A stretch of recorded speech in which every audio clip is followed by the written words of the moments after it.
பள்ளத்தாக்கினில் ஒரு சேனையை நான் காண்கிறேன். அதிகாரம் தந்திடுமே, தீர்க்க தரிசனம் உரைத்திடவே. எழும்பு பள்ளத்தாக்கினில் ஒரு சேனையை நான் காண்கிறேன். அதிகாரம் தந்திடுமே, தீர்க்க தரிசனம் உரைத்திடவே. அல்லேலூயா. அக்கினியாய் இறங்கிடுமே, அக்கினி நாமாக அமர்ந்திடுமே, பெரும் காற்றாக வீசிடுமே, ஜீவ நதியாக பாய்ந்திடுமே. அல்லேலூயா. அக்கினியாய் இறங்கிடுமே, அக்கினி நாமாக அமர்ந்திடுமே, பெரும் காற்றாக வீசிடுமே, ஜீவ நதியாக பாய்ந்திடுமே. கர்மேல் ஜெப வேளையில் ஒரு கையளவு மேகம் காண்கிறேன். ஆகாபும் நடுங்கிடவே, அக்கினி மலையாக பொழிந்திடுமே. கர்மேல் ஜெப வேளையில் ஒரு கையளவு மேகம் காண்கிறேன். ஆகாபும் நடுங்கிடவே, அக்கினி மலையாக பொழிந்திடுமே.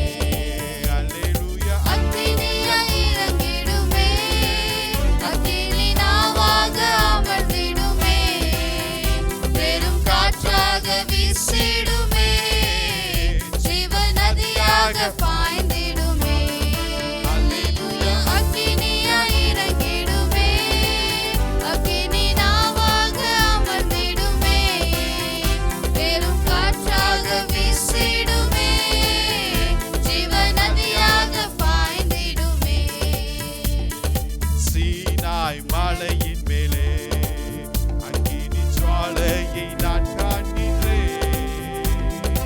இஸ்ரவேலின் தேவனே, என்னை அக்கினியாய் மாற்றிடுமே. சீனாய் மலையின் மேலே அக்கினி ஜுவாலையை நான் காண்கிறேன். இஸ்ரவேலின் தேவனே, என்னை அக்கினியாய் மாற்றிடுமே.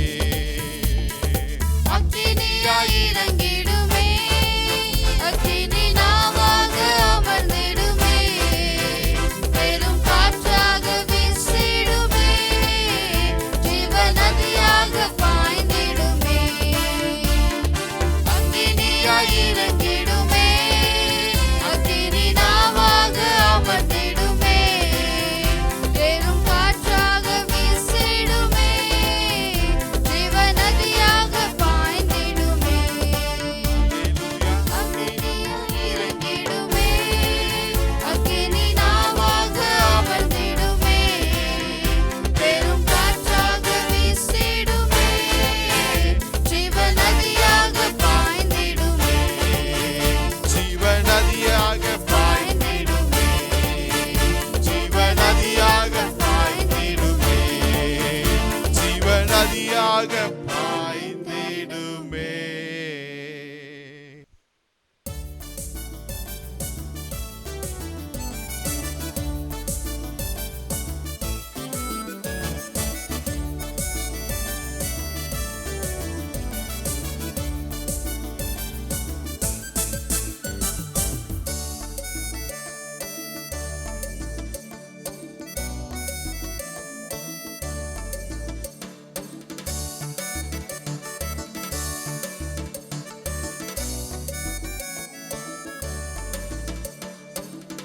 तेरी दया से मैं जीवन जीता हूँ, यीशु तेरी कृपा से मैं आगे बढ़ता हूँ।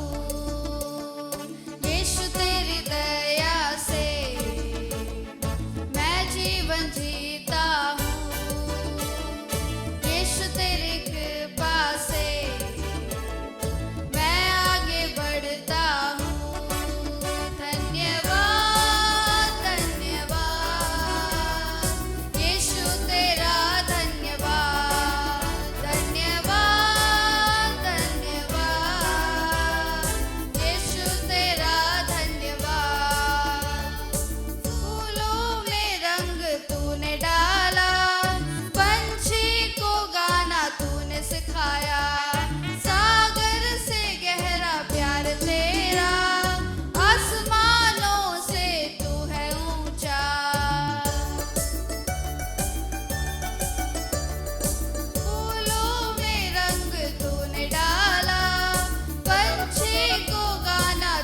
सिखाया सागर से गहरा प्यार तेरा आसमानों से तू है ऊंचा धन्यवाद धन्यवाद यीशु तेरा धन्यवाद धन्यवाद धन्यवाद यीशु तेरा धन्यवाद यीशु जिनसे तृप्त करता तन को मेरे कपड़ों से ढकता मेरे सारे दुख दर्द को नृत्य में बदल देता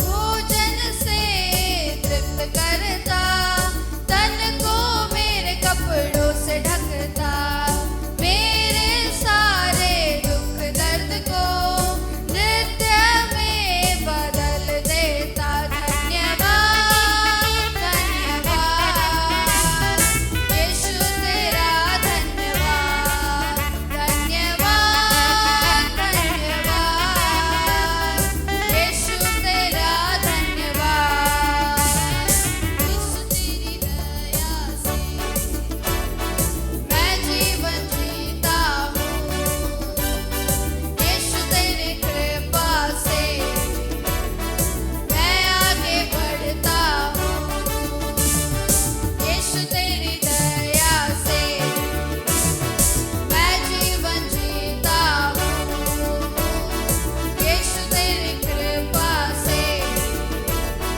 मैं आगे बढ़ता हूँ धन्यवाद धन्यवाद यीशु तेरा धन्यवाद धन्यवाद धन्यवाद यीशु तेरा धन्यवाद धन्यवाद धन्यवाद यीशु तेरा धन्यवाद धन्यवाद धन्यवाद यीशु तेरा धन्यवाद ஆண்டவர் இரட்சகமாகிய இயேசு கிறிஸ்துவின் நாமத்தினால உங்கள் ஒவ்வொருவரை வாழ்த்தி நாங்கள் வரவேற்கிறோம். हमारे उद्धारकर्ता प्रभु यीशु मसीह के नाम से आप सबों को हम स्वागत करते हैं। கர்த்தர் நல்லவர், அவருடைய கிருபை என்றும் உள்ளது. यहोवा भला है, परमेश्वर का अनुग्रह सदैव के लिए है। எடுத்து வாசிப்போம். லூக்கா எழுதின சுவிசேஷம் 4வது அதிகாரம். आइए पढ़ें लूका रचित सुसमाचार अध्याय 4 1ஆம் வசனம் 2ஆம் வசனத்தை வாசிக்கிறேன். पहला और दूसरा आयत को पढ़ते हैं। இயேசு பரிசுத்த ஆவியினாலே நிறைந்தவராய் யோர்தானை விட்டு திரும்பி ஆவியானவராலே வனாந்தரத்துக்கு கொண்டு போகப்பட்டு फिर यीशु पवित्र आत्मा से भरा हुआ यरदन से लौटा और 40 दिन तक आत्मा के सिखाने से जंगल में फिरता रहा 40 நாள் பிசாசினால் சோதிக்கப்பட்டார். और शैतान उसकी परीक्षा करता रहा। அந்த நாட்களில் அவர் ஒன்றும் புசியாதிருந்தார். उन दिनों में उसने कुछ ना खाया और जब वे दिन पूरे हो गए तो उसे भूख लगी। ஆமென். இங்கு பார்க்கிறோம் இயேசுவுக்கு சோதனை. यहाँ हम देखते हैं प्रभु यीशु मसीह के लिए परीक्षा। இயேசு தன்னுடைய ஊழியத்தை ஆரம்பிக்கிறார். यीशु मसीह ने अपनी सेवाकाई को शुरुआत किया है। ஞானஸ்தானம் பெற்று बपतिस्मा के बाद யோர்தானை விட்டு வெளியே வருகிறார். जब यरदन से वो बाहर आ रहे थे வசனம் சொல்லுகிறது ஆவியானவராலே அவர் வனாந்தரத்துக்கு கொண்டு போகப்பட்டார். वचन में लिखा है आत्मा के सिखाने से जंगल में फिरता रहा। ஆமா, ஞானஸ்தானம் எடுத்த பிறகு உடனே தன்னுடைய மினிஸ்ட்ரி அவர் ஸ்டார்ட் பண்ணல. बपतिस्मा लेने के तुरंत उन्होंने अपनी सेवकाई को शुरुआत नहीं करी। ஒரு வெற்றிக்கு முன்பாக ஒரு வனாந்தரம் உண்டு.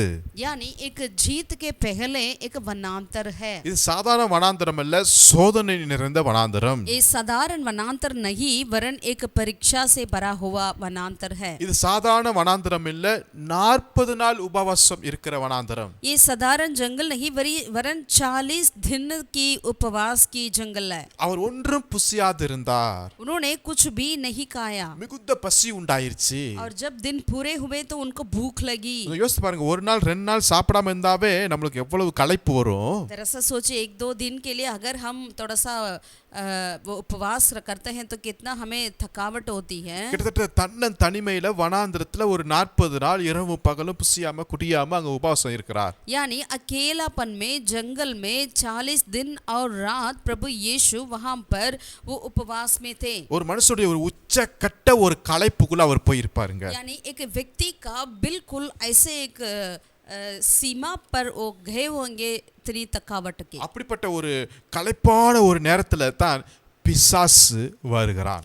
ऐसे एक थकावट के स्थान में ही शैतान आ रहा है। பிசாசு 1 2 3 சோதனைகளை அங்கு கொண்டு வந்து நிப்பாட்டுறான். यहाँ हम देखते हैं शैतान जो है 1 2 3 ऐसे परीक्षाओं को ले आया है। இந்த 3 சோதனையையும் இயேசு ஜெயித்தார். इन तीनों परीक्षाओं से यीशु मसीह ने जीत गए। ஆமென். ஆமென். அப்ப ஜெபத்திலையும் உபவாசத்திலையும் இருக்கிறவங்களுக்கு நிச்சயமா ஒரு வெற்றி உண்டு. यानी जरूर जो उपवास में प्रार्थना में लगे रहते हैं उनके लिए एक जीत तो है ही है। ஈவன் வனாந்திரத்தில் இருந்தாலும் தன்னன் தனிமையில இருந்தாலும் யாருடைய உதவி இல்லாமல் இருந்தாலும் அங்கு நிச்சயம் ஜெபத்தின் மூலமாய் ஒரு வெற்றி உண்டு.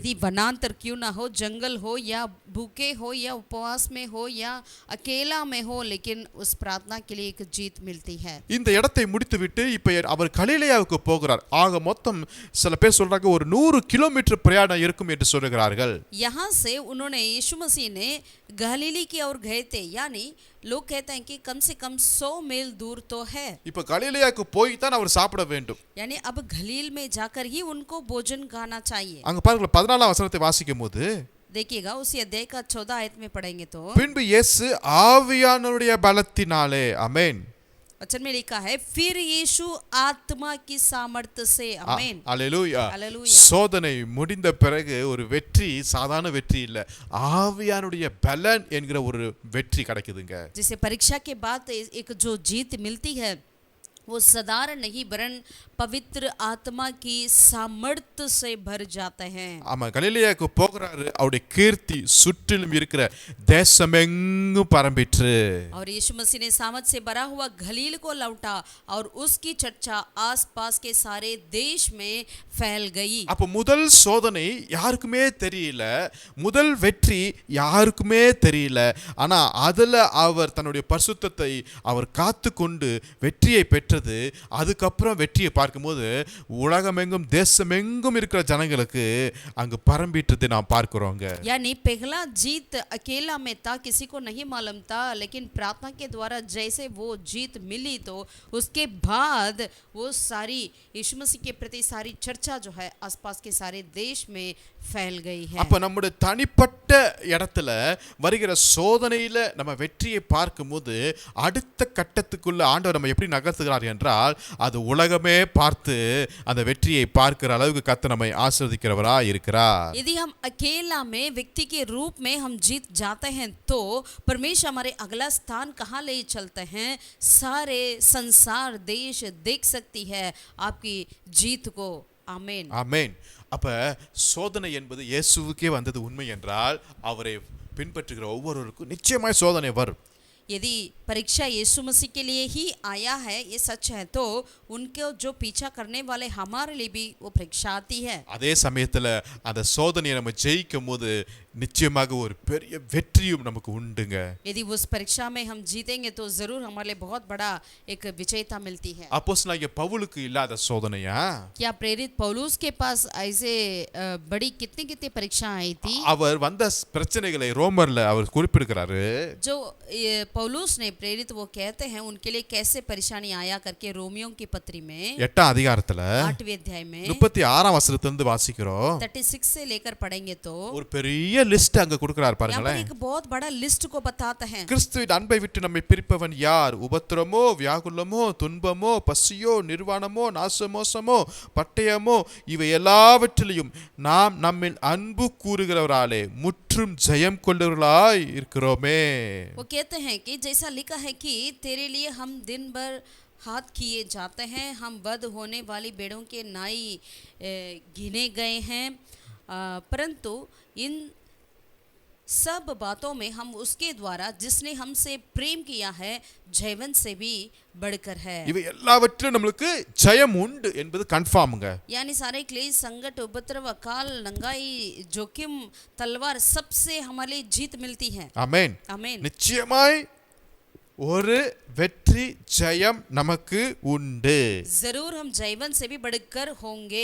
ஆமென். आमीन। ஆமென். ஆமென். இது விசுவாசிகள் மாத்திரம் ஆமென் சொல்லுவோமா? क्या हम विश्वास करने वाले आमीन कहें क्या? ஹalleluya. हालेलुया। அதனால தான் யாக்கோபு 1 அதிகாரம் 12 வசனத்தை வாசிக்கும்போது इसलिए जब याकूब की पत्री उसका पहला अध्याय की 12वीं आयत को पढ़ते हैं, சோதனை சகிக்கிற மனுஷன் அவன் பாக்கியவானாய் இருக்கிறான், அவன் உத்தமன் என்று விளங்கின பின்பு கர்த்தர் தம்மிடத்தில் அன்பு கூறுவர்களுக்கு வாக்குத்தத்தம் பண்ணின ஜீவ கிரீடத்தை பெறுவார். धन्य है वह मनुष्य जो परीक्षा में स्थिर रहता है, क्योंकि वह खरा निकलकर जीवन का वह मुकुट पाएगा जिसकी प्रतिज्ञा प्रभु ने अपने प्रेम करने वालों को दी है। ஜீவ आमीन। கிரீடம் உண்டு.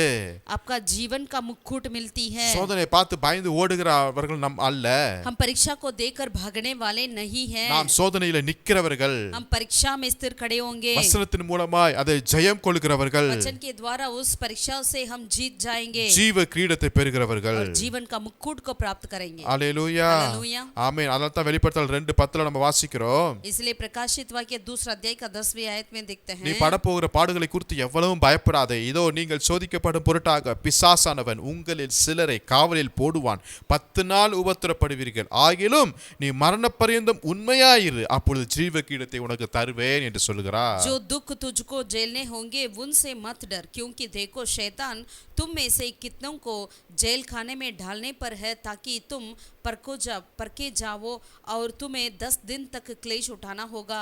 प्राण देने तक विश्वासी रह तो मैं तुझे जीवन का मुकुट दूंगा। ஆமென். ஆமென். ஜீவ கிரீடத்தை நான் தருவேன் என்று यानी சொல்கிறார். जीवन का मुकुट को मैं दूंगा करके प्रभु कहते हैं। சோதனையை பார்த்து பயப்படாதீங்க, तो इसीलिए आपको जितना भी परीक्षा आती है उसको देकर डरिए मत। சோதனையை பார்த்து சோர்ந்து போயிடாதீங்க, आप अपनी परीक्षाओं को देकर निराश ना हो जाइए। சோதனையை பார்த்து எனக்கு தான் இவ்வளவு பெரிய சோதனை என்று சொல்லாதீங்க. परीक्षा को देकर आप ये मत कहिएगा मेरे लिए ही ये है करके। வேதத்துல எல்லா பரிசுத்தவான்களுடைய லைஃப்லயும் சோதனை வந்திருக்கு. बाइबल में हर पवित्र संतों के जीवन में परीक्षा तो आई है, ஆனா ஆவியாருடைய பலனோடு வசனத்தோடு போராடும் போது எல்லாருக்கும் ஒரு ஜீவ கிரீடம் வெற்றியையும் கத்த தந்திருக்கிறார். लेकिन पवित्र आत्मा के बल के द्वारा सामर्थ के द्वारा जब वो उसमें से जीत पा रहे थे तो परमेश्वर ने सबके लिए एक जीवन का मुकुट को दिए हैं। ஆமென். आमीन। அப்ப அந்த சோதனையை சில வசனத்தின் மூலமா நம்ம பார்க்க போகிறோம். आइए इस परीक्षा के विषय को तो कुछ वचन के द्वारा हम देख ले पाए। முதலாவதாக நியாயாதிபதிகள் புத்தகம் 7 அதிகாரத்துல पहला कार्य न्यायों की किताब 7वीं अध्याय, அதுல கிதியோன் காரியத்தை நம்ம பார்க்கிறோம். यहाँ पर गिदियोन के विषय में देखते हैं। 16 வசனத்திலிருந்து வாசிக்கிறேன். 16वें आयत से लेकर पढ़ते हैं। அந்த 300 பேரை 3 படையாக வகுத்து அவர்கள் ஒவ்வொருவரின் கையிலும் ஒரு எக்காலத்தையும் வெறும் பானையையும் அந்த பானைக்குள் வைக்கும் தீவெட்டியும் கொடுத்து அவர்களை நோக்கி, நான் செய்வதை பார்த்து அப்படியே நீங்களும் செய்யுங்கள். இதோ நான் பாளையத்தின் முன்னணியில் வந்திருக்கும் போது நான் எப்படி செய்கிறேனோ அப்படியே நீங்களும் செய்ய வேண்டும். நானும் என்னோடு இருக்கும் சகலமான பேரும் எக்காலம் ஊதும் போது நீங்கள் பாளையத்தை சுற்றி எங்கும் எக்காலங்களை ஊதி கர்த்தருடைய பட்டயம் கிதுடைய பட்டயம் என்பீர்களாக என்று சொன்னார். ये न्यायों की किताब 7वें अध्याय का 16वें आयत से लेकर पढ़ते हैं।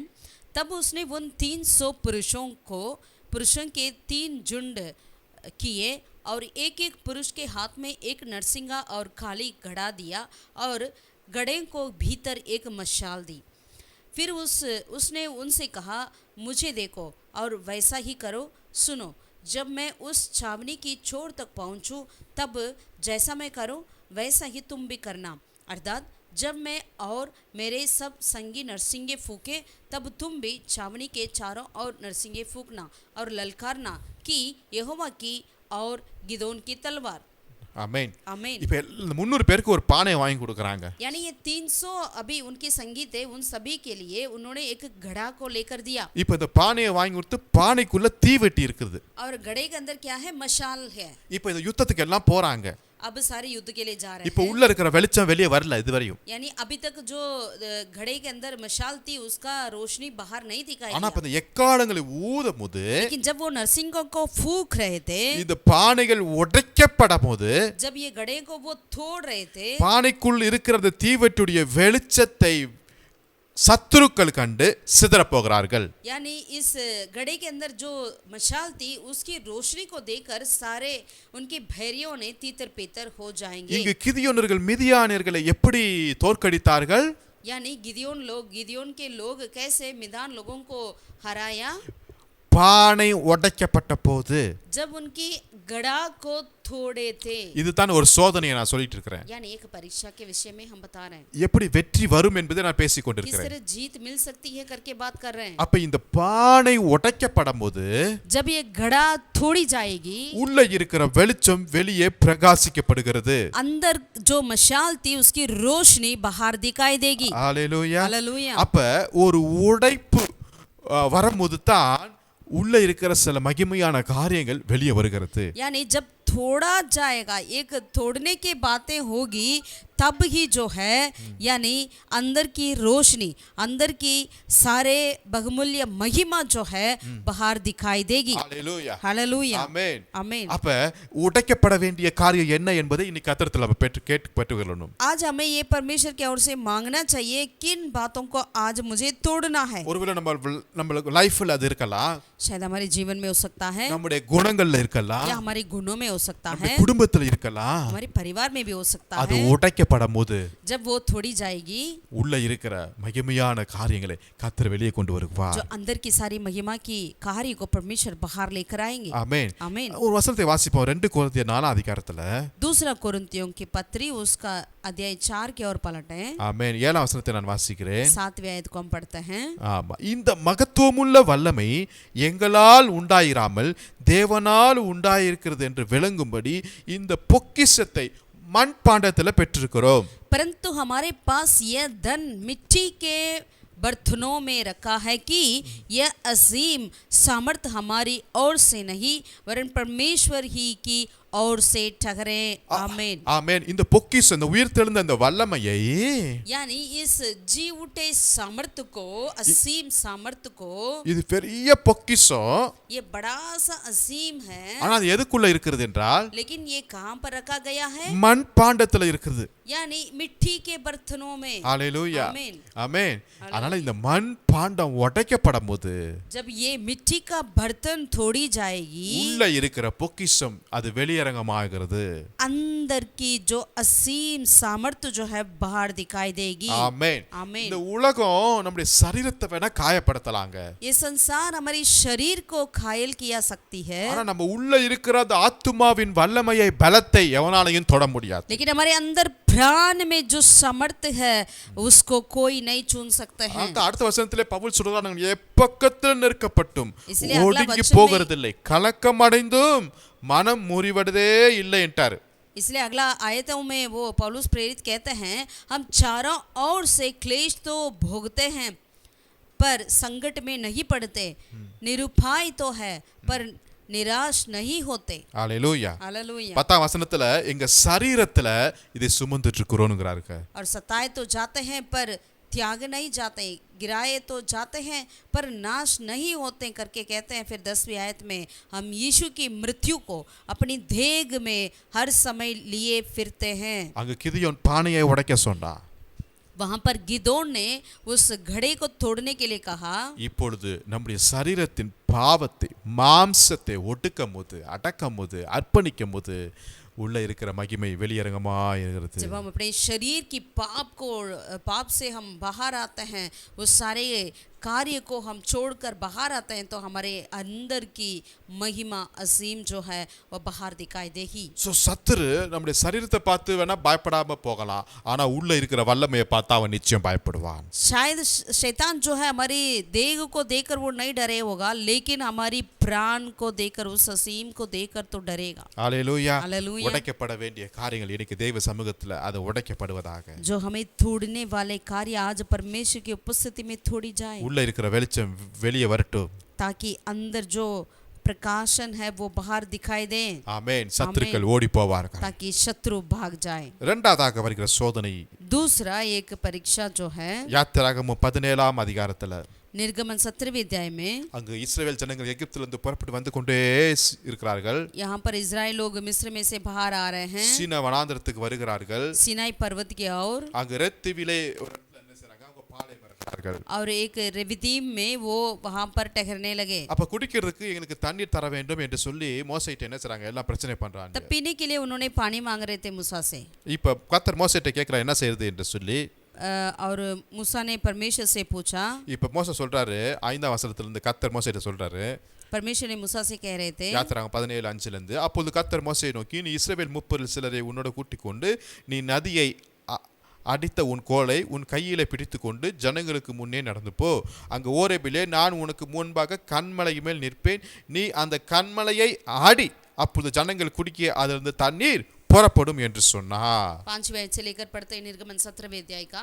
यहोवा ने मूसा से कहा, इस्राएल के वृद्ध लोगों में से कुछ को अपने साथ ले ले और जिस लाठी से तूने नील नदी पर मारा था उसे अपने हाथ में लेकर लोगों के आगे बढ़ चल। देख मैं तेरे आगे चलकर होरेब पहाड़ की एक चट्टान पर खड़ा रहूंगा और तू उस चट्टान पर मारना, तब उसमें से पानी निकलेगा जिससे ये लोग पिए।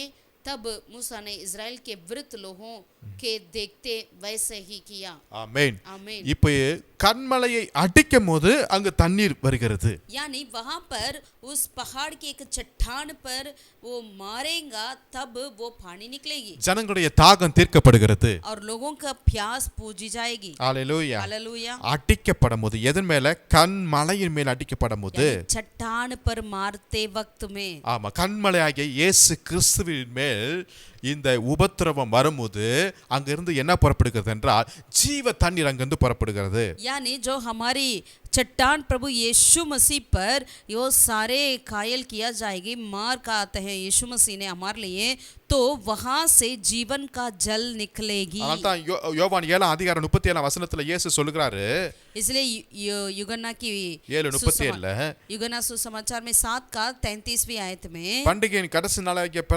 பிரதான நாளிலே இயேசு நின்று சத்தமிட்டு, ஒருவன் தாகமாய் இருந்தால் என்னிடத்தில் வந்து பானம் பண்ண கடவன் என்று சொல்லுகிறாரு. ஏனென்றால் அவருக்குள்ள இருந்து ஜீவ தண்ணீர் உள்ள நதிகள் ஓடும் என்று சொல்லப்பட்டிருக்கிறது. फिर पर्व के अंतिम दिन जो मुख्य दिन है, यीशु खड़ा हुआ और पुकार कर कहा, यदि कोई प्यासा हो तो मेरे पास आकर पिए। जो मुझ पर विश्वास करेगा, जैसा पवित्र शास्त्र में आया है, उसके हृदय में से जीवन के जल की नदियां बह निकलेंगी। ஆமென். आमीन। நம்முடைய தாகம் தீர்க்கப்பட हमारी प्यास बुझाने के लिए கன்மலையின் மேல் இப்பொழுது ஒரு அடி விழுகிறது. अब चट्टान के ऊपर एक मार पड़ रहा है। கன்மலை என்பது இயேசு கிறிஸ்துவை குறிக்கிறது. चट्टान प्रभु यीशु मसीह को बताती है। சோ இயேசு கிறிஸ்துவின் மேல உபத்திரவம், சோதனையும், நெருக்கங்களும், இன்னல்களும் வர வர, जितने यीशु मसीह के ऊपर उपद्रव परीक्षा आ पड़ रही है, அது இன்னும் அது காரியம் முடிவடையல. ஆனா அங்கிருந்து தான் ஒரு ஜீவ காரியங்கள் தொடங்குகிறதை நாம் பார்க்க முடிகிறது. वो सारी बातें उनको खत्म करने के लिए नहीं, लेकिन वहां से एक जीवन की कार्य निकलने के लिए ही ये सारी बातें होती हैं। ஹalleluya. हालेलुया। இதுதான் இயேசு கிறிஸ்து தன்னுடைய சிலுவையின் மூலமாய் அந்த அது சோதனையாய் அல்ல, அது ஜீவ தண்ணீராய் ஒரு வெற்றியாய் அங்கிருந்து புறப்பட்டு வருகிறதை நாம் பார்க்க முடிகிறது. इसलिए हम देख सकते हैं यीशु मसीह क्रूस पे अपनी जान दे रहे थे, वो एक एंड नहीं, लेकिन वहां से एक जीवन या एक जीत, एक जयवंत वहां से निकलते हुए हम देख सकते हैं। ஹalleluya. हालेलुया। இன்னொரு ஒரு காரியத்தை வாசிக்கலாம். और एक बातों को पढ़ेंगे। யாத்திராகமம் 27 அதிகாரத்துல निर्गमन 27वें अध्याय में 20வது வசனத்தை நான் வாசிக்கிறேன். उसका 20वीं आयत को हम पढ़ते हैं। யாத்திராகமம் 27:20 निर्गमन 27 का 20 में, குத்து விளக்கு எப்பொழுதும் எரிந்து கொண்டிருக்கும்படி இடித்து பிழிந்த தெளிவான ஒலிவ எண்ணெயை உன்னிடத்தில் கொண்டு வரும்படி இஸ்ரவேல் புத்திரருக்கு நீ கட்டளையிடுவாயாக என்று போடப்பட்டிருக்கிறது. फिर तू इस्राएलियों को आज्ञा देना कि मेरे पास तिवट के लिए खूट के निकला हुआ जलपाई का निर्मल तेल ले आना, जिससे दीपक नित्य जलता रहे।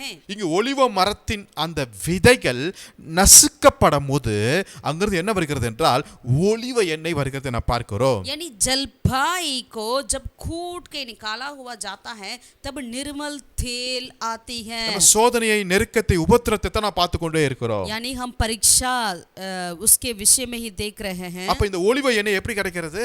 यहाँ पर जलपाई का तेल कैसा मिलता है? இது ஆசரிப்பு கூடாரத்தில் இந்த ஒலிவ எண்ணெய் கொண்டு வர வேண்டும். यहाँ पर परमेश्वर के तंबू के अंदर इस जलपाई की तेल को लेकर आना है। ஆசரிப்பு கூடாரத்தின் விளக்குகள் எப்பொழுதும் எரிந்து கொண்டிருக்க, परमेश्वर के तंबू के अंदर सारे दीपक नित्य जलता रहना चाहिए। அங்க ஒரு வெளிச்சம் பிரகாசிக்கிறதுக்கு वहाँ पर एक रोशनी होने के लिए இப்ப என்ன தேவை என்றால், எண்ணெய் எதுல இருந்து தேவை? ஒரு நசுக்கப்படும் போது அங்கு கிடைக்கிறது நான் பார்க்கிறோம். यानी उसके लिए जो तेल जो है उसका जो जलपाई को क्या करते हैं, उसको कूटते हैं तब वो निकलता है। ஹalleluya. हालेलुया। இந்த ஒலிவ மரங்கள் என்ன எதை குறிக்கிறது?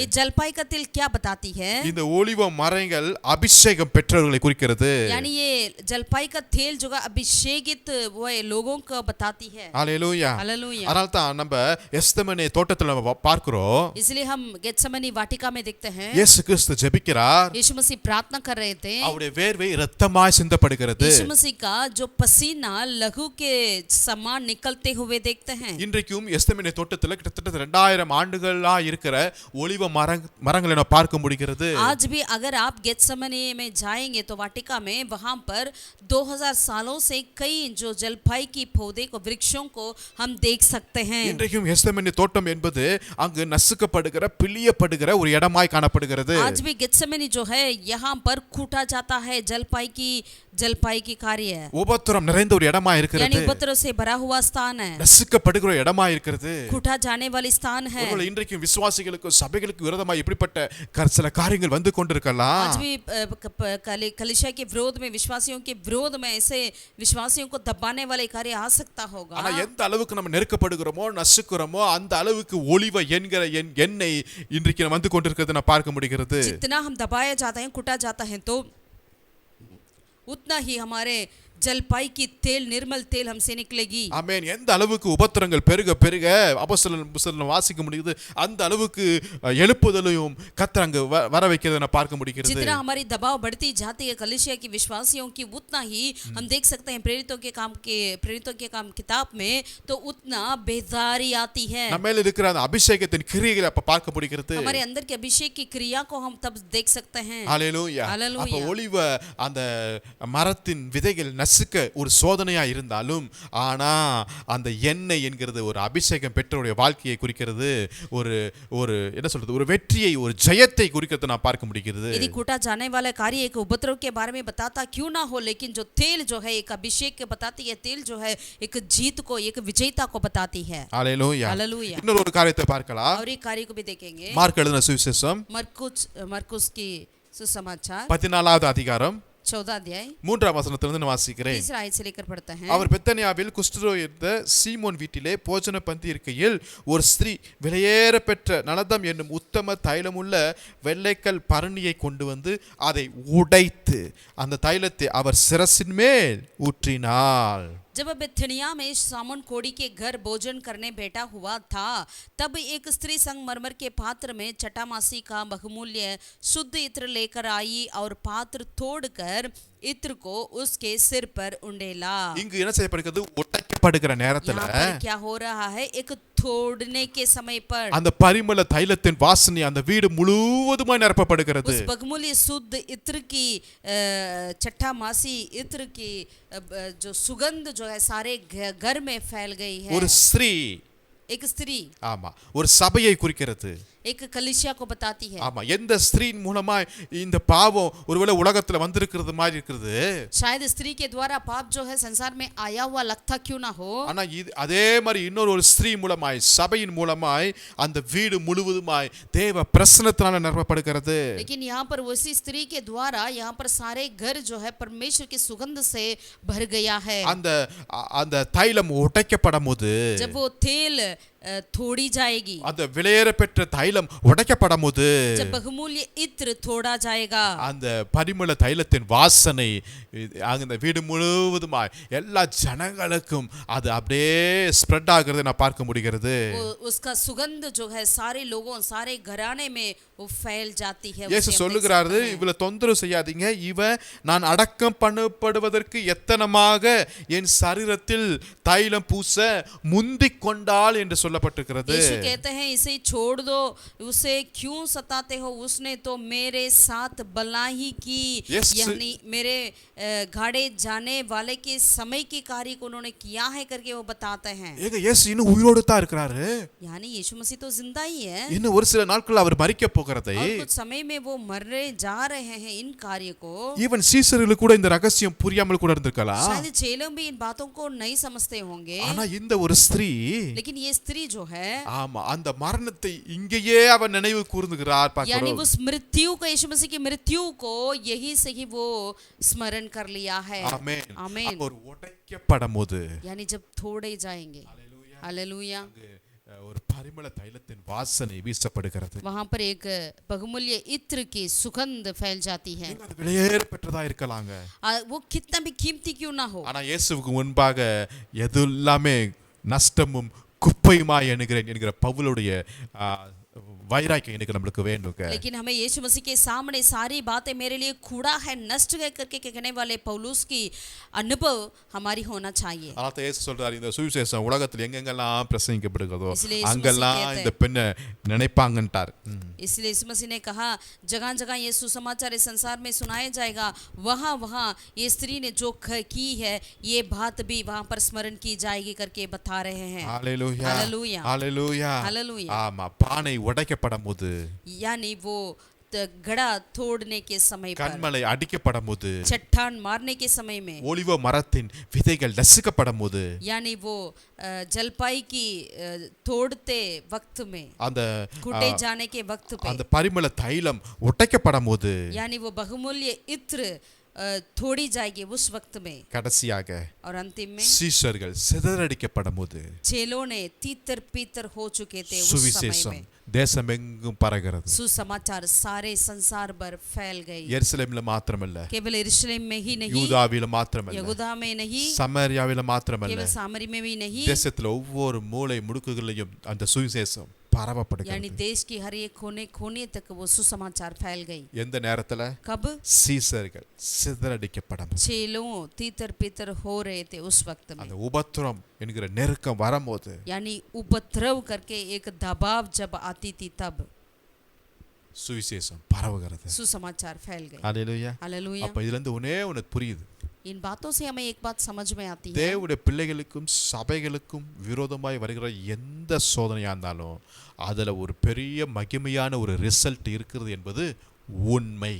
यानी परमेश्वर के कलीसिया विश्वासियों के विरोध जो भी ऐसे कुछ परेशानी उपद्रव आती है उसमें जरूर एक महिमा का कार्य प्रकट होगी। ஆமென். आमीन। ஆண்டவரை அறியாத பிள்ளைகளுக்கு இந்த உபத்திரம் வந்துச்சுன்னா அவங்க ஆள் அட்ரஸே இல்லாம போயிருவாங்க. यदि जो परमेश्वर की अनजान रहने वालों के लिए ऐसा उपद्रव आती है तो उन वो गायब ही हो जाएंगे। இன்னும் சொல்ல போனா அவங்களால இந்த உபத்திரத்துல நிக்கவே முடியாது. और भी कहें तो उनको इस उपद्रव में खड़े नहीं हो पाएंगे। ஆனா இந்த சோதனையில நிக்கிறதுக்கு கர்த்தர் நம்மை பலப்படுத்தி தைரியப்படுத்தி உற்சாகப்படுத்துகிறது மாத்திரமில்ல, சோதனைக்கு பிறகு வருகிற அந்த ரிசல்ட்டை பார்க்கிறதுக்கும் தேவன் நம்மளுக்கு கிருபை செய்கிறாருங்க. लेकिन परमेश्वर हमारे लिए अपने लोगों के लिए क्या करते हैं, उस उपद्रव में उस परीक्षा में हम गिर ना जाएं, लेकिन खड़े होने के लिए मदद ही नहीं वरन उस उपद्रव के बाद जो आती है उस जीत को देखने के लिए भी,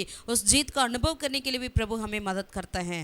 அதனால தான் வேதாகமம் சொல்லுகிறது, சோதனையை சகிக்கிற மனுஷன் பாக்கியவான். इसलिए बाइबल बतलाती है जो परीक्षाओं में खड़े रहता है वो धन्य है। ஆமென். आमीन। இப்ப சோதனை எப்பெல்லாம் வருகிறதோ जब भी परीक्षा आती है அப்பெல்லாம் அந்த சோதனையிலிருந்து நின்று வெற்றியை பார்க்கறதுக்கு நம்மை கைட் பண்ணுகிறது ஒரே ஒரு இந்த வேதாகமம் மாத்திரம் தான். तो उन जब भी परीक्षा आती है उन सारी परीक्षाओं में हम खड़े होकर हम उस परीक्षाओं को सहने के लिए हमें मदद करती है वो परमेश्वर का वचन है।